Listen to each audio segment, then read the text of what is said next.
Episode 10, Symphony of Screams, The Curse Deepens. She opened the box. A wave of pure, unadulterated horror washed over me, nearly knocking me off my feet. It wasn't a sound, not exactly, but a feeling of utter wrongness, a violation of everything good and pure. Ethan stumbled beside me, clutching his head. "What is that?" he gasped, his face paling. Corrupted Maggie cackled, a sound that scraped against my sanity. This, my dears, is the encore. The composer's final masterpiece. And you, Lena, will be its star. From the box erupted a swirling vortex of black smoke, tendrils reaching out like grasping claws. They snaked around Maggie, enveloping her completely, her laughter growing louder, more manic. "Maggie," I yelled, taking a step towards her. "Stay back," Ethan shouted, pulling me behind him. "We don't know what that thing is capable of." The smoke solidified, coalescing into a towering figure, a grotesque parody of Maggie, her features twisted into a mask of pure evil. Her eyes glowed with the same malevolent red light that had possessed so many others. In her hand, she clutched a conductor's baton, pulsing with dark energy. "Now," she boomed, her voice a distorted echo of Maggie's kind tones. "Let the symphony begin." She raised the baton, and the stillness grove erupted in sound. Not the chaotic dissonance of the crescendo, but something far more insidious. A twisted, perverted version of beautiful music, melodies that tugged at your heartstrings while simultaneously filling you with dread. Ethan cried out, clutching his head. I can't block it out. What do we do?" I shouted over the music, my own head throbbing. "We have to destroy the baton," Ethan yelled back. "It's the source of the music," corrupted Maggie laughed. "You think you can stop me? This symphony is unstoppable. It will consume everything." She swung the baton, and the trees around us twisted and contorted, their branches reaching out like grasping claws. The ground beneath our feet began to crumble, revealing a bottomless abyss. "Run!" Ethan shouted, grabbing my hand and pulling me away from the edge. We stumbled through the grove, dodging the grasping branches and the crumbling earth. The music intensified, pressing against my mind, trying to overwhelm me. "We have to get closer," I yelled. "We can't reach her from here, it's too dangerous," Ethan shouted back. "She'll kill us, we don't have a choice," I said. "We have to try." I pulled away from Ethan and started running towards corrupted Maggie, the music pounding in my head, the darkness closing in. "Lena, no," Ethan shouted, following close behind me. Corrupted Maggie saw us coming and grinned. She swung the baton, and a wave of dark energy surged towards us, knocking us off our feet. We landed hard on the ground, the wind knocked out of us. "Get up," Ethan gasped, helping me to my feet. "We can't stay down here." We scrambled to our feet and continued running towards corrupted Maggie, dodging the trees and the crumbling earth. "You can't stop me," she shrieked, swinging the baton again. "This symphony will consume everything. You will all be puppets in my masterpiece." I reached into my pocket, searching for the silver whistle. But it was gone. I'd lost it in the forest, during our escape from the police. "Damn it," I muttered. "What's wrong?" Ethan asked. "I don't have the whistle," I said. "We're on our own." We reached corrupted Maggie, dodging another wave of dark energy. She was standing on a raised platform, conducting the symphony with manic glee. "It ends here, Lena," she shrieked, raising the baton high above her head. "Your music dies tonight." I lunged at her, grabbing her leg and yanking her off the platform. She crashed to the ground, the baton flying from her hand. "Ethan, the baton," I shouted. Ethan raced towards the baton, but corrupted Maggie grabbed his leg, pulling him down. "You won't get away with this," she snarled, her eyes burning with rage. I kicked her in the face, knocking her off Ethan. He scrambled to his feet and grabbed the baton. "What do I do with it?" he yelled, holding it aloft. "Destroy it," I shouted. "Break it in half." Ethan hesitated, his face filled with doubt. "Are you sure?" he asked. "This feels wrong. Just do it," I shouted. "We don't have time to argue." He took a deep breath and snapped the baton in two. A blinding light erupted, followed by a deafening silence. The twisted music vanished, the trees straightened, and the ground stopped crumbling. Corrupted Maggie screamed, her body convulsing. Then she collapsed to the ground, her form dissolving into dust. The stillness grove returned to its former state of serene beauty. We had won. Again. But as the silence settled over the grove, I felt a deep sense of unease. Something was still wrong. It's not over, I said, my voice barely a whisper. What do you mean? Ethan asked, his face filled with exhaustion. I don't know, I said. But I can feel it. Something's still out there. Something's watching us. Suddenly, the trees began to sway, even though there was no wind. The air grew cold, and a dark, ominous presence filled the grove. You cannot escape me, a voice boomed, a voice that was both familiar and terrifying. Your symphony is far from over.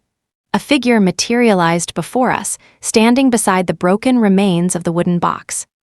It was my father. But he was different now. He was no longer the possessed puppet of the composer. He was something else entirely. His eyes glowed with a cold, calculating intelligence. His face was calm, composed. He exuded an aura of power, of control. Hello, Lena, he said, his voice smooth and refined. It seems you have been causing quite a stir. Dad, I whispered, my heart pounding in my chest. What's happening? Are you okay? He smiled, a chilling, unearthly smile. I am more than okay, Lena, he said. I am finally free. Free from the composer's influence. Free to pursue my own destiny. Your destiny? I asked. What are you talking about?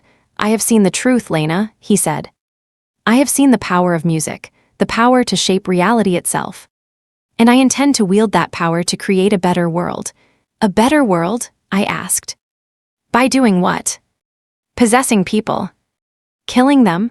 Those were necessary sacrifices, Lena, he said, his voice dismissive. The composer was a crude instrument. I intend to be a far more refined conductor. You're insane, I said, my voice trembling. Perhaps, he said. But I am also brilliant. And I am determined to succeed. He gestured towards Ethan. You have been a thorn in my side, Ethan, he said. But I can see that you are loyal to Lena. Perhaps you can be of use to me. I'll never help you, Ethan said, his voice filled with hatred. My father sighed. I was afraid you would say that, he said. Pity. You could have had so much power. He raised his hand, and the trees around us began to twist and turn, forming a cage around Ethan. Dad, no, I cried. Let him go. I'm sorry, Lena, he said. But he is a threat to my plans. He must be eliminated. The trees closed in on Ethan, their branches tightening, their leaves pressing against his skin. Lena, help me, he shouted, his voice filled with terror. Dad, please, I begged. Don't do this. He ignored me, his eyes fixed on Ethan, his face devoid of emotion. The trees tightened their grip, and Ethan screamed. No, I cried, lunging towards him. But it was too late. The trees closed in completely, and Ethan disappeared from sight. Then the trees released, and Ethan slumped to the ground, unmoving. Ethan, I screamed, rushing to his side. I knelt beside him, checking for a pulse. Nothing. Dad, what have you done? I cried, tears streaming down my face. I did what was necessary, Lena, he said, his voice cold and detached. He was a threat. He had to be eliminated. You killed him, I shouted. You killed my best friend. He was weak, Lena, he said. He was holding you back. Now you are free to reach your full potential. My potential? I asked, my voice filled with rage. You think I care about my potential? You killed Ethan. You destroyed everything. I gave you a gift, Lena, he said. A gift of freedom. A gift of power.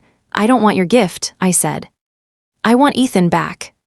I want my life back. You cannot have what is lost, Lena, he said. You must embrace the future. You must embrace your destiny. My destiny? I asked. My destiny is to stop you. To destroy you, he laughed, a chilling, unearthly sound. You cannot stop me, Lena, he said. I am too powerful. I am in control of everything. Maybe, I said. But I'm not afraid of you anymore. I stood up and faced him, my eyes burning with hatred. I'm going to stop you, Dad, I said. I promise you that. I'm going to destroy everything you're trying to build. Even if it costs me my life. He smiled, a sad, wistful smile. "You are just like your mother, Lena," he said. She always believed in fighting for what was right. Even when it was hopeless. "It's not hopeless," I said. "I'm going to win, perhaps," he said. "But I will not make it easy for you." He raised his hand, and the stillness grove began to transform. The trees twisted into grotesque shapes, the ground cracked open, and the air filled with a dissonant, unsettling melody that seemed to tear at my mind. "I am leaving now, Lena," he said. "But I will be watching you. And when the time is right, I will return. And then we will finish what we started." He turned and walked away, disappearing into the twisted forest. I stood there alone in the stillness grove, my heart filled with grief and rage. Ethan was gone. My father was insane. And the world was on the brink of destruction. I had no idea what to do. I had lost my music, my friend. All of it. Then I remembered something. Maggie. I had left her at the wall of thorns, wounded and bleeding. I had to go back for her. I turned and ran towards the edge of the grove, my heart pounding in my chest. As I reached the wall of thorns, I saw a figure lying on the ground. It was Maggie. But she was different now. Her eyes were glowing red, her face contorted with a malevolent grin. "Hello, Lena," she said, her voice a chilling echo of the voice in my head. "I have been waiting for you." She held up a hand, and I saw that she was clutching something. It was Ethan's flute. "Looking for something?" she asked, her voice dripping with mockery. "Perhaps a final performance. The Symphony of Screams is about to enter a new movement." Fear gripped me. Maggie, corrupted and armed with Ethan's flute, was more dangerous than ever. But as she raised the flute to her lips, a guttural growl echoed through the forest. A hulking shadow emerged from the trees, its eyes burning with an unholy light. It was the crescendo, rebuilt and more terrifying than before. "You cannot have her," it roared, lunging towards Maggie. "She belongs to the symphony." Maggie screamed as the crescendo attacked, the two monstrous forces colliding in a chaotic explosion of sound and fury. As they battled, I knew I had to escape. This was bigger than me. I had to find a way to warn the world about my father, about the Symphony of Screams. But as I turned to flee, a figure stepped out of the shadows, blocking my path. It was my father, his eyes filled with a cold, calculating intelligence. "Going somewhere, Lena?" he asked, his voice smooth and refined. "I'm afraid I can't let you leave. You see, there's still a part for you to play in my symphony." He held out his hand, and I saw something glinting in his palm. It was a small, intricately carved wooden box. The same box I thought I had destroyed. The same box that had cost me my music. "Don't worry, Lena," he said, smiling. "This time, there will be no sacrifice. This time, you will embrace the music. You will embrace the darkness. And together, we will create a world of perfect harmony."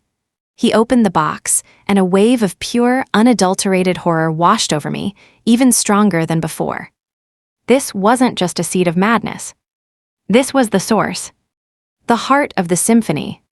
And I knew, with a sickening certainty, that I was about to become its instrument. To be continued.